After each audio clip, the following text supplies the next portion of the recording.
자, 오늘로부터 신약 시대에 남은 자들에 대한 믿음의 사람들을 살펴보도록 하는데요.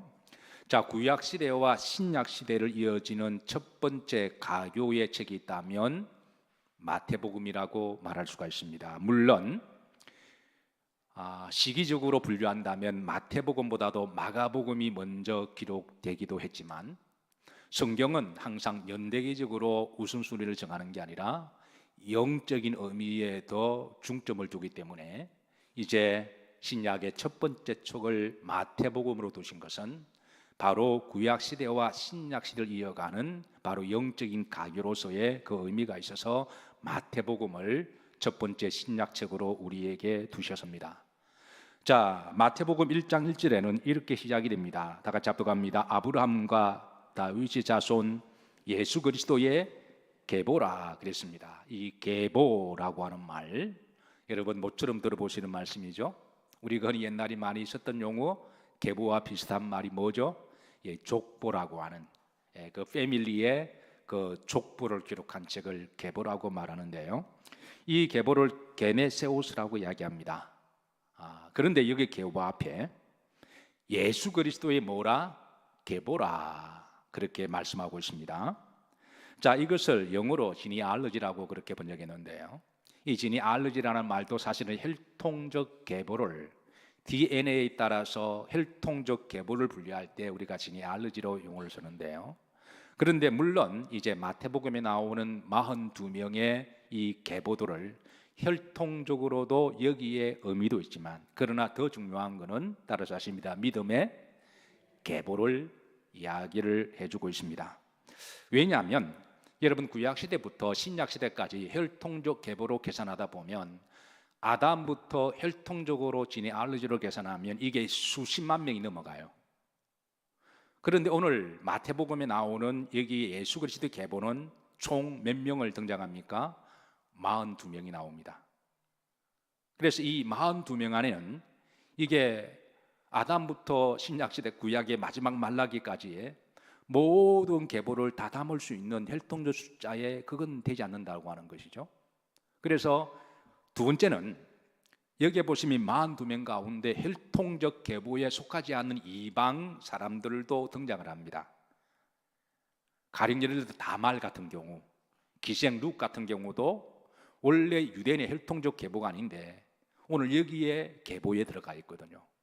그래서 여기 말하는 이게 게네세우스라고 하는 계보라고 하는 것은 바로 구약시대의 영맥을 이어왔던 신약시대 가교를 놓는 바로 믿음의 남은 자들 계보를 말씀해 주고 있습니다. 마태복음 1장 1절에 바로 이렇게 시작합니다. 합독합니다. 아브라함과 다윗의 자손 예수 그리스도의 뭐라? 그러니까 앞에 보면 어떤 계보라? 믿음의 계보라.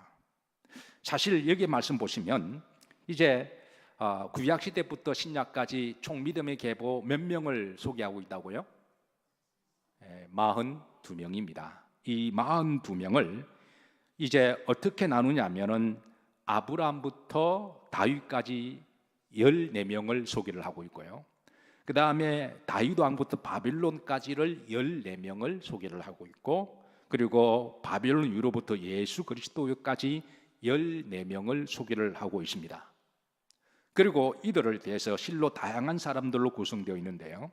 우리가 잘 알고 있는 믿음의 위대한 사람들도 등장합니다. 예컨대 아브라함, 이삭, 야곱 이거는 우리가 꿈에 나타나더라도 잘 알 수 있는 그런 믿음의 계보들입니다. 둘째는 여인들도 나옵니다. 여기 보면 5명의 여인이 나오는데 다말, 라합, 룻, 바세바, 마리아인데요. 여기에 한 명만 빼고 나머지는 이방 여인입니다.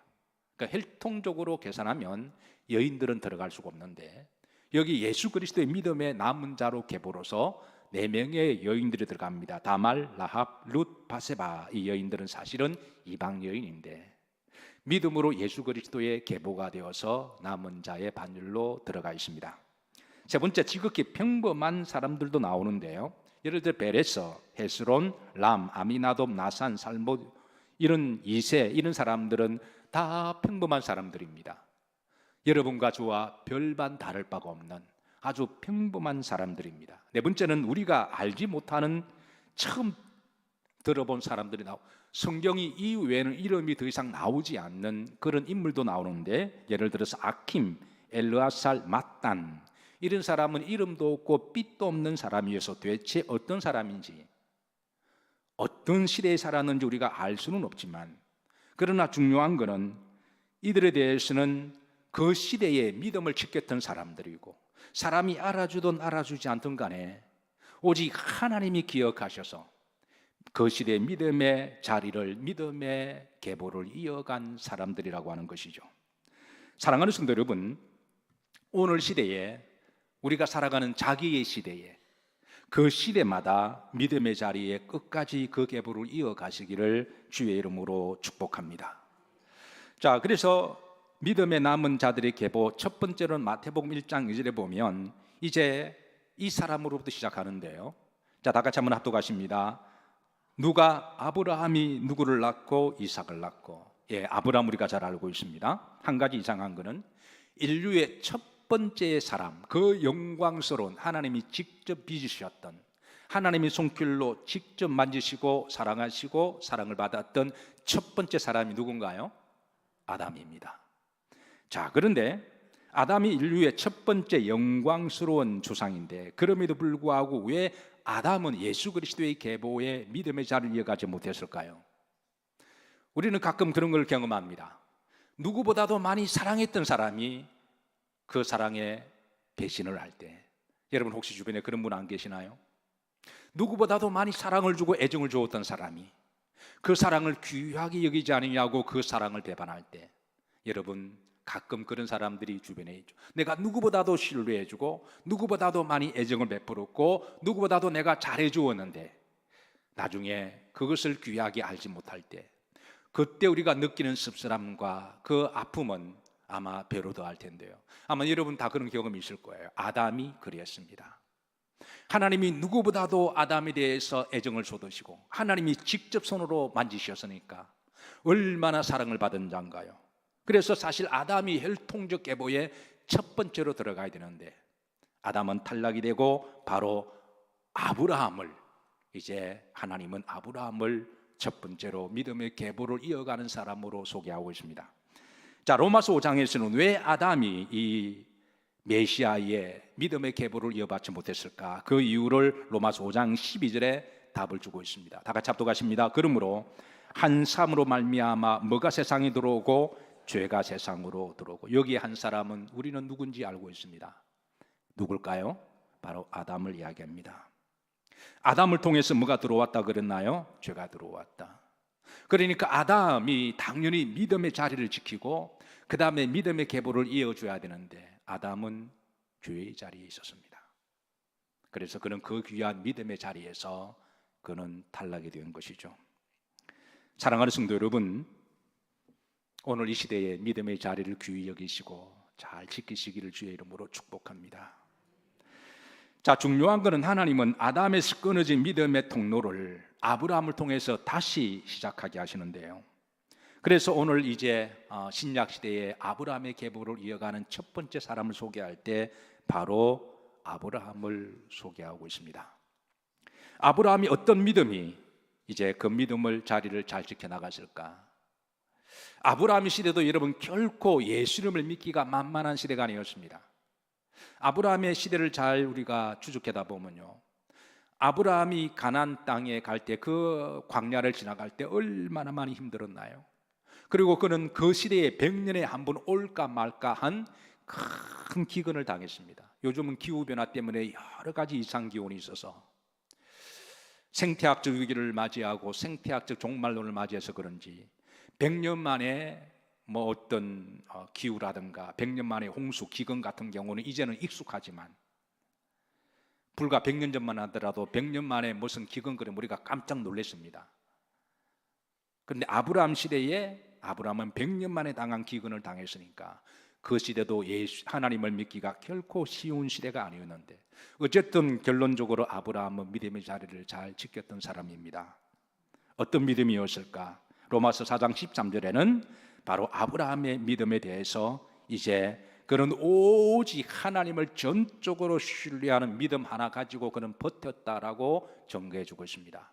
로마서 5장 4장 13절 합독합니다. 아브라함이나 그 후손에게 세상의 상속자가 되리라고 하신 언약은 율법으로 말미암은 것이 아니 오직 믿음의 의로 말미암은 것이니라. 그러니까 오직 믿음으로 그는 그 불신앙의 세상과 흠난한 세대에 믿음으로 믿음의 자리를 지켰다. 두 번째는 히브리서 11장 8절에 보면 그는 순종하는 믿음이었음을, 행동하는 믿음이었음을, 움직이는 믿음이었음을 증거하고 있습니다. 합독합니다. 믿음으로 아브라함은 부르심을 받았을 때에 순종하여 장래의 유업으로 받을 땅에 나아갈 새 갈 바를 알지 못하고 나아갔으며, 중요한 건 여기에 말씀을 붙들고 나아갔다는 것입니다. 순종하면서 믿음으로 움직이는 순종이었다. 아브라함의 믿음은 단순히 관념 속의 믿음만은 아니었습니다. 말로만 하는 입술만의 믿음이 아니었습니다. 생각에만 멈추는 믿음이 아니라, 상상 속의 믿음이 아니라 그는 행동하는 믿음이었고 움직이는 믿음이었고 순종하는 믿음이었습니다. 그래서 로마서 4장 16절 그 이어서는 이제 그러므로 아브라함에 대해서 이렇게 말씀합니다. 그러므로 무엇과 되는 상속자가 되는 그것이, 아브라함은 믿음의 조상이라고 하는 상속자로, 사실 구약에서 믿음의 첫 번째 사람은 아담이지만 아담 이스라엘 자리는 믿음의 자리가 주의 자리였기에 그 영광스러운 믿음의 첫 번째 자리를 하나님이 아담에게 주시고 그런 믿음의 아버지라고 상속하게 하시고, 그리고 그 다음 보시면 아브라함의 믿음에 속한 자에게도 그러하니, 매 시대마다 이런 아브라함의 믿음을 가진 자에게는 오늘 이 시대의 아브라함처럼 믿음의 상속자가 되게 하시고, 저는 특별히 여러분들 가운데 신앙의 first generation들에게, 첫 번째 신앙의 1세대들에게, 그 신앙의 1세대들에게 그 가문에 여러분들이 그 가문의 아브라함이 되시기를 주의 이름으로 축복합니다. 2세대, 3세대 같은 경우는 설 수가 없지만 그러나 1세대들이 있잖아요. 그러니까 그 한 사람이 여러분 그 가문의 아브라함이 되셔야 돼요. 예. 자, 세 번째입니다. 아브라함 우리 모두 사람이 뭐라? 조상이라. 이 말은 아브라함의 믿음의 계보를 이어가는 사람들을 두고 하는 말씀입니다. 자, 두 번째 믿음의 남은 자 계보 이삭을 소개하고 있습니다. 자, 두 번째 2절입니다. 우리 보시면 아브라함이 누구를 낳고? 이삭을 낳고 그랬습니다. 여러분, 아브라함이 누구를 낳았나요? 왜 대답을 안 하시나요? 목사의 말 속에는 항상 함정이 있다고 생각하셔서 아브라함이 누구를 낳았나요? 근데 이삭만 낳았을까요? 그 야곱은 이삭이 낳았는데 아브라함이 이삭을 낳고 이삭이 야곱을 낳고 여러분 혹시 아브라함이 몇 명의 자녀를 낳은 줄 아시나요? 많이 낳았습니다. 성경에 보면 총 8명의 자녀를 낳습니다. 우선 아브라함의 사라를 통한 이삭을 낳고요, 또 아브라함의 후추가 있었죠. 누구를 낳았습니까? 이스마엘을 낳았습니다. 그리고 나중에 아브라함이 거두라를 낳습니다. 여러분 남자 다 믿지 마세요. 남자는 목숨만 믿으세요. 아브라함이 나중에 거두라를 후처를 뒀습니다. 거두라를 통해서 6명을 낳습니다. 그러니까 아브라함도 연약한 인간이다 이해해 주시고 그런 점은 본받지 마시기를. 어쨌든 아브라함의 자식에는 8명이 있었는데요, 그 8명 가운데 아브라함의 믿음을 이어간 믿음의 계보는 단 한 사람, 누굴까요? 이삭입니다. 그래서 이삭이 바로 믿음의 계보를 이어갑니다. 8명 가운데 왜 아브라함의 이제 믿음의 계보로 이삭을 택하셨을까? 이삭의 믿음의 특징이, 남다른 특징이 몇 가지가 있는데요, 첫 번째, 따라서 하십니다. 온유한 믿음입니다. 여러분, 온유하면 하나님께 축복을 받습니다. 온유하면 웃을 일이 많아져요. 이삭이라는 말이 웃다라는 말이잖아요. 여러분, 온유하시면 싸울 일 별일 없습니다. 온유하면 하나님이 나중에 웃게 하십니다. 세상 사람들이 점점 사나워지고 있어요. 기후도 사나워지고요, 동물들도 사나워지는 시대에 우리 그리스도인들이 교회에서 기도하시고 때로는 화나고 분노하는 일더라도 오해다 그럴 수도 있겠다 생각하시고 여러분 마음을 잘 다스리시고 교회에서 다시 온유함으로 충만하시고 세상에서 온유하게 살아가시기를 주의 이름으로 축복합니다. 따라서 하십니다. 주님, 저는 양일까요? 늑대일까요? 이빨은 없지만 그리고 손톱은 없지만 입에 독이 없지만 그래도 양이 좋습니다. 양은 온유합니다. 우리 모두 다 한 성깔이 있어서 건들면 팩하기도 하겠지만 교회에서 여러분 발톱 빼시고 손톱 빼시고 눈에 도끼 빼시고 입에 도끼 말 빼시고 그래서 누가 툭 건드려도 온유하시게 반응하시기를 그게 복입니다. 온유하면 하나님이 축복하세요. 온유하면 웃을 일 많게 하십니다.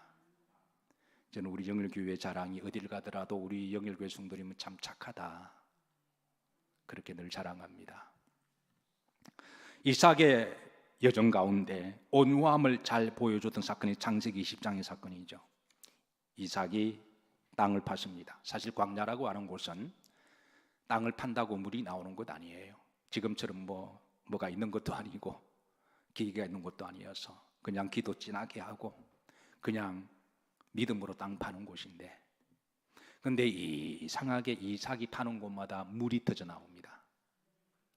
그 주변 사람들은 손에 피가 나도록 땅을 팠는데 아무것도 안 나오는데요, 이삭은 하나님께 진하게 기도하고 따라서 하십니다. 하나님이여 긍휼히 여겨 주옵소서, 불쌍히 여겨 주옵소서. 그렇게 기도하고 땅을 팠더니 물이 나와요. 광야는 물 없이 살 수가 없죠. 사람도 물 먹어야 되고 짐승도 물 먹어야 되고 가축도 물 먹어야 되고 농사 짓는데 물이 필요합니다.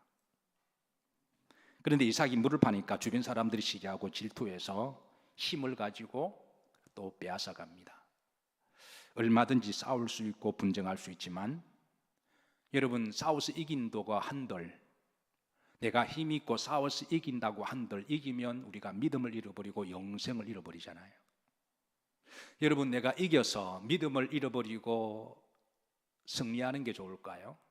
아니면 차라리 내가 지고 믿음으로 영성을 얻는 게 더 좋을까요? 일단 교회니까 후자라고 하세요. 그래서 이삭은 그냥 주버립니다. 아깝지 않아서가 아니고 억울하지 않아서가 아니라 그들과 악기처럼 싸우다가 바로 잃어버릴 것들이 더 많아서 그게 믿음과 영성이죠. 요즘 교회들이, 분쟁하는 교회들이 점점 늘어나고 있습니다. 보면 서로 이기려고 그래요. 서로 지지 않으려고 그럽니다. 서로 억울하다 그럽니다. 그래서 나중에는 이기도 지고 지면 더 창피스럽고 분쟁이 일어나고 서로 고통과 아픔을 줍니다. 여러분, 교회는 온유한 성도가 많은 게 복이에요. 온유한 성도가 있으면 분쟁하고 다툴 일 없습니다. 이삭이 그냥 줘버립니다. 바보로서가 아니라 이삭도 머리가 똑똑한 사람이에요. 여러분, 우리 교회가 우리 서소지방에 유일하게 분쟁이 없는 교회의 전통을 이어나가시기를 주의 이름으로 부탁합니다. 그럼 어떻게 하면 될까요? 따라서 하십니다. 나만 조심하면 된다. 안 하는 사람은 뭐예요 또? 우리 각자가 주님, 나만 잘하면 됩니다. 자, 그래서 이삭이 또 물을 파요. 근데 또 물이 나와요. 참 우연도 반복되면 하나님의 역사입니다. 그런데 또 주변에 있는 이방 족속들이 또 물을 빼앗아 갑니다. 이삭은 고민하고 마음 아파다가 또 그냥 줘버려요. 어떻게 보면 바보 비슷한데요. 자, 이렇게 하다가 이삭은 우물을 무려 7개를 파요. 그런데 파는 곳마다 물이 나와요. 근데 이 모습을 가만히 지켜보던 이제 그 주변에 아비멜렉이라고 하는 남방왕이 있었는데요, 창세기 20장 20절입니다. 합독합니다. 아비멜렉이 그 친구 아우삭과 군대 장관 비골과 더불어 그랄에서부터 이삭에게 온지라 그랬습니다.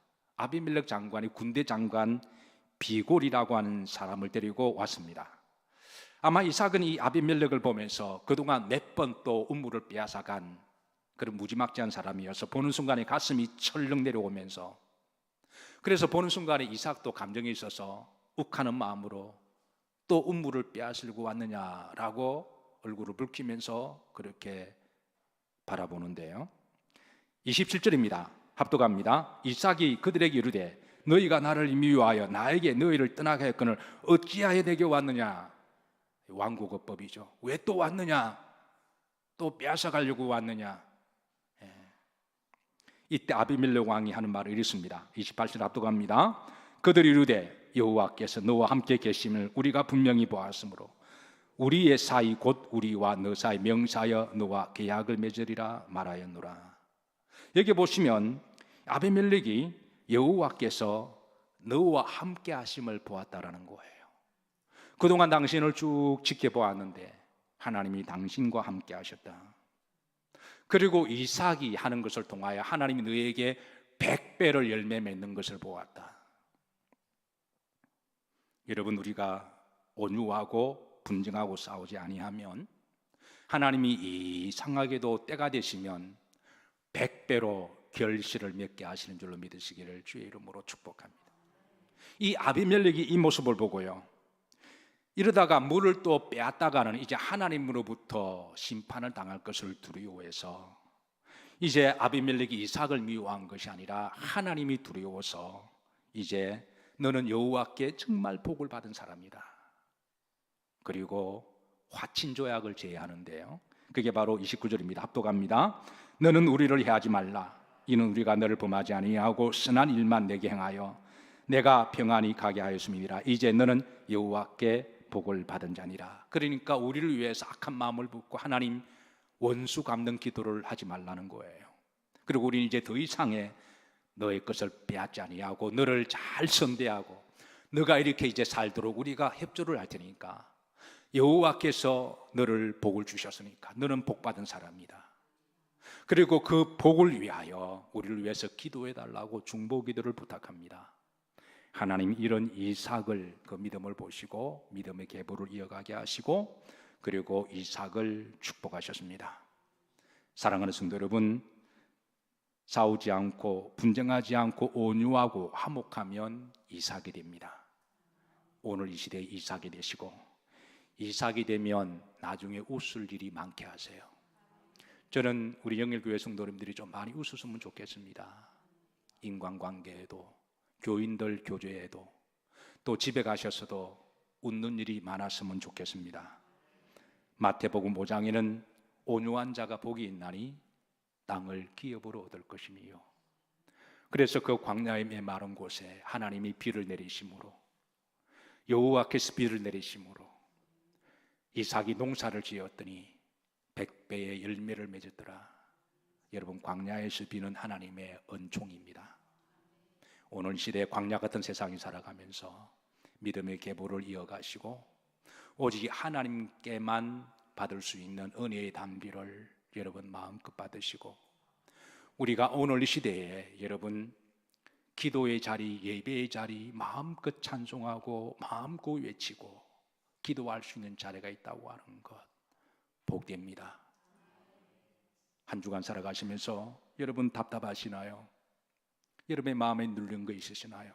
울고 싶을 때도 있고 마음에 불안도 있고 그리고 두려움도 있습니다.